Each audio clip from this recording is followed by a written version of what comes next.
Constant power is supplied to a rotating disc. The relationship of angular velocity of disc and number of rotations n made by the disc is governed by. So we have to establish relationship between angular velocity of disc and number of rotations n. So here a constant power is supplied to rotating disc. There is a rotating disc and so a constant power is supplied to this rotating disc. So we know that power P is equals to tau into omega. So here tau means torque and omega means angular velocity. Angular velocity. Okay. Now P is equal to, again tau, torque tau is equals to I alpha. We have one more formula, torque tau is equals to I alpha. I for moment of inertia and alpha means angular acceleration. So we can write it as I alpha omega. Okay. Here we need relationship between omega and n, number of rotations. Okay. So we need relationship between omega and n here. Okay. Now P is equal to I into alpha means what? So alpha means angular acceleration. So alpha is equal to angular velocity by time.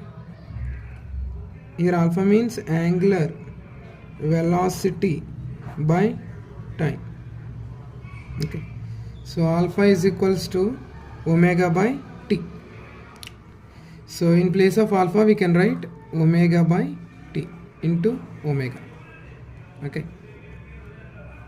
Now P is equals to I omega into omega, omega square by t. Now what is the formula for angular velocity now? Angular velocity is equal to angular displacement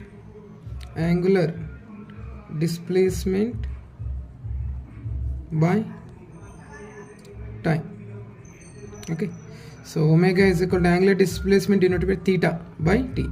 So again theta is equal to 2 pi n by t. Okay. Where n is number of rotations. So from this relation, omega is equal to 2 pi n by t. Now t is equal to what?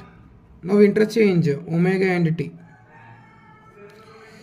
Then we will get t is equal to 2 pi n by omega. 2 pi n by omega. Okay. Now here replace t by 2 pi n by omega. So replace t by 2 pi n by omega. Then you will get P is equal to I omega square by 2 pi n by, in place of t we can write 2 pi n by omega. So take reciprocal, I omega cube by 2 pi n. Okay. So P is equal to I omega cube by 2 pi n. Now transpose 2 pi n. You will get P into 2 pi n is equal to I omega cube. So here we supplied constant power. So P is constant, 2 pi is already constant, and moment of inertia is also constant. Okay. I is moment of inertia of rotating disc. So here only variables are n and omega cube. So here n is directly proportional to omega cube. Okay. Now apply cube root on both sides. Now cube root of n is equals to, directly proportional to cube root of omega cube. So cube root get cancelled. You will get cube root of n directly proportional to omega, or omega directly proportional to cube root of n. We can write it as omega directly proportional to n power 1 by 3. So relationship between angular velocity and number of rotations is omega directly proportional to n power 1 by 3.